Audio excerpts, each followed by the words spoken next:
Welcome along to the Racing Post 2010-2011 Part 2 of our Premiership preview. We've looked at the title race and now we're going to look at all the other issues. There's so many other markets to bet on obviously at this time of year, and to guide you through one of the most fiendishly difficult, the Golden Boot, we have Tony Cascarino, a man who came ever so close to winning it on more than one occasion. Tony, who's going to be the top scorer in the Prem this year? Well, the most difficult thing about the top scorer is that a lot of clubs rotate, substitute their forwards, so you don't get minutes per goal very often. I would like to think, because he was injured, I think Van Persie will be very high in the goal scoring charts this season. So I'm expecting him to go well.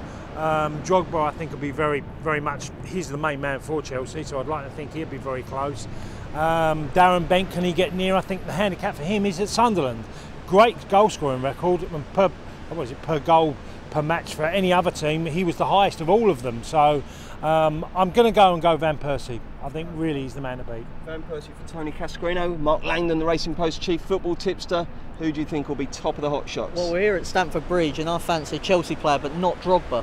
I think that Lampard can actually sneak into a place this year. You're going to say Kalou, No. I think Frank Lampard, 22 goals last season, and he only scored one in his first 10 when Ancelotti had the diamond system, and he wasn't in the right position. Lampard always ahead of the play, and never in the right position where he likes to come from deep. 22 goals last season, 10 of those penalties. He takes all the penalties, most of the free kicks. He plays for a team that scored over 100 goals last season. And while I think Drogba is a worthy favourite, at 40 to 1, I think Lampard's an each way value bet. Convincing argument from Mark Langdon. 188 bets. Rob Hartnett, their football guru, is with us. And Rob, who do you fancy for the Golden Boot? Well, Wayne Rooney is the favourite. I don't fancy him. I don't think that he can have exactly the same season as he had last year. I think he's going to be sharing it around as well with Javier Hernandez. I think, as Mark says, we're here at Stamford Bridge, but I fancy Drogba. I mean, when you look at it last year, he won the Golden Boot. When they were winning their 7-0 victories early on, he wasn't featuring in those games either, and he missed out from the African Cup of Nations. Chelsea will produce goals from all over the pitch, but the one man that is up there that's still having to play second fiddle to Rooney in the betting, at odds of 11-2, 6-1, I think that Drogba has definitely got one more season left in him as being the Golden Boot winner. We know that he values that. We saw that in the game against Wigan last year, and he will be making sure that he is on the end of a lot of the chances that Chelsea are going to create. Well, it could be quite exciting on the last day of the season if Lampard and Drogba are neck and neck and Chelsea get a penalty. I fancy they both get sent off for fighting each other to take it. But from players to do well to teams to do badly, and let's look at the relegation dogfight this year. Overwhelming favourites for the drop are Blackpool, but there's a lot of other teams starting off already in a bit of peril. And Tony Cascarino, give us 3 teams that you think may well be having some tears down their supporters' cheeks come May. Well, I certainly think that Wigan will find it very difficult this year. Obviously, Blackpool are the outstanding favourites to go down. But I do think there's a camaraderie in the Blackpool camp that might carry them, and especially at home. So I'm certainly going for Wigan. Blackburn a struggle, and I wouldn't be surprised if Birmingham, I know Mark's hot on Birmingham not doing so well, if they creep into the bottom half this year, or the bottom 3.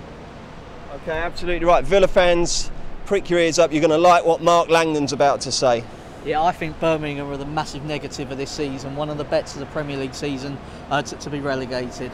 They were even money last year, and now you're getting 7 to 1 about virtually the same team. In fact, it's a weaker team because they've lost a goalkeeper, Hart, replaced him with Foster, who had an absolute nightmare at Manchester United.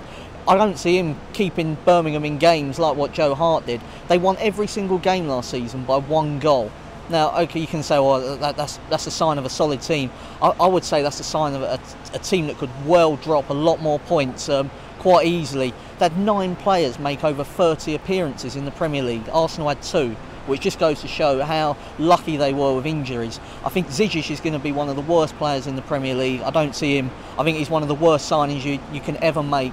He's immobile, he's slow, he doesn't work hard, and I'd be odds on he's left by January. I think that Benitez is a big loss for him. He only scored 2 goals, but he would run beyond defences, open up play for everybody else. They've got 2 old central midfielders in Ferguson and also Bowyer. You've got people like Stephen Carr, had the season of their life last year. I don't see that repeating. I think at 7 to 1, bet the Premier League season. Okay, some touching words here about Zizic. Rob, who do you think the value is to be relegated? We all know Blackpool are the obvious ones, but where's the value? Yeah, Blackpool and West Brom, both odds on to go down.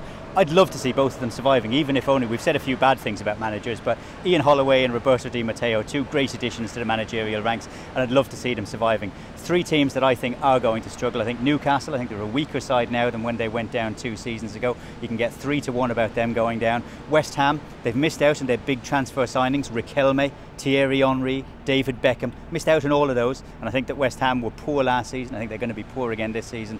And from higher up the ranks, I think Sunderland. I think that selling Kana out to Turkey for 5 million might look good on the balance sheet, but I think that they're going to miss him. If Lee Catamol picks up an injury like he did last season, they could go on another horrendous run. They did well last season, but mostly because they started very well and finished well.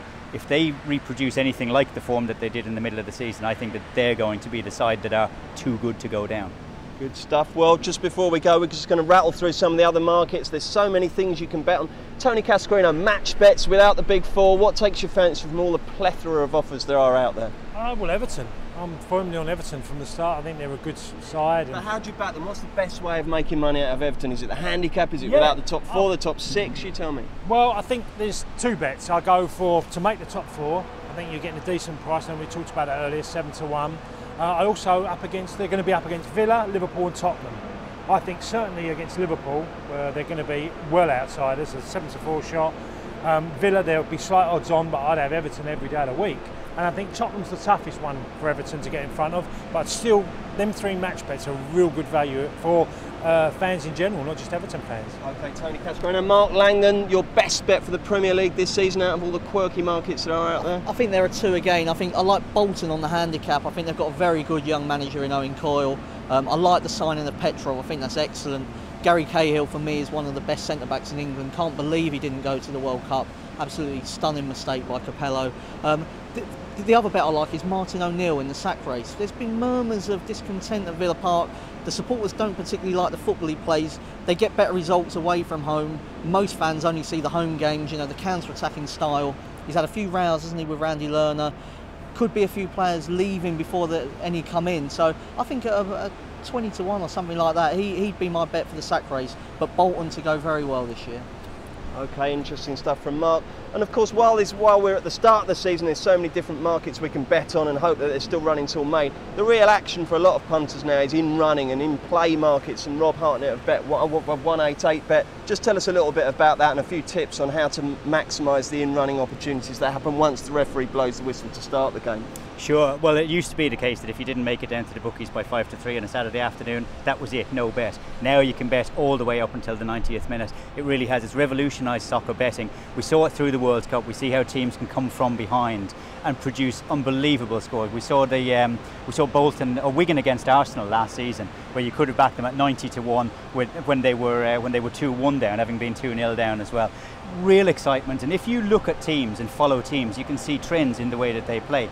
Chelsea last season, at the start of the season, they just didn't score in the first half an hour. The way that Ancelotti was setting up the teams, and all of a sudden you've gone from being maybe a 1.3 chance at home, going out to a 1.4, 1.5 chance. And that's big value when you look at the way that they've then been able to kick on after the first half an hour. Other things to look at for Manchester United, a real second half team last year. If you look at them in the half-time markets to be drawing, you could have got some fantastic value. 2/3 of Wayne Rooney's goals, 26 goals, 16 of those, all came in the second half last year. So you've got to look beyond the straight match market and look at the in-play, look at the half-time markets and pick a team and look at how that team is performing. If you get to know them better than we as the bookmakers, then you've got an edge, and concentrate on where your strengths are. That's a good way to actually approach the season, is to try and, you know, go away from the obvious bets, the obvious sort of, you know, fourfolds of the big four all winning their matches, and look at particular teams and the strands and the styles in which they play, and that'll give you a good shout. But watch out for the in-play, because you do get some incredible value. You could have got 14-1 Aston Villa to beat Chelsea at Villa Park last season. Wasn't a good day for Chelsea, but Aston Villa, they were playing well at the time and they went 1-0 down early on. 14-1 about a home side that were in form. You get great bits of value like that, and all throughout the season they're going to be coming, not only in the Premier League but also all the way down through the leagues and in Europe as well. We haven't mentioned Europe, but in the French leagues, the German league was really exciting last year. Never mind Spain, but there are so many opportunities. I mean, we're betting on, I think it's around thousands of matches in play every single month, every single week. So that's where the excitement is. Thousands of ways to win or lose. It sounds exciting, doesn't it? A 9-month roller coaster awaits. The action's almost started. We can't wait. Many thanks to our panel, and good luck with your bets for the 2010-2011 season. And don't forget to stay the best informed football punter you can possibly be. Get the Racing Post every day.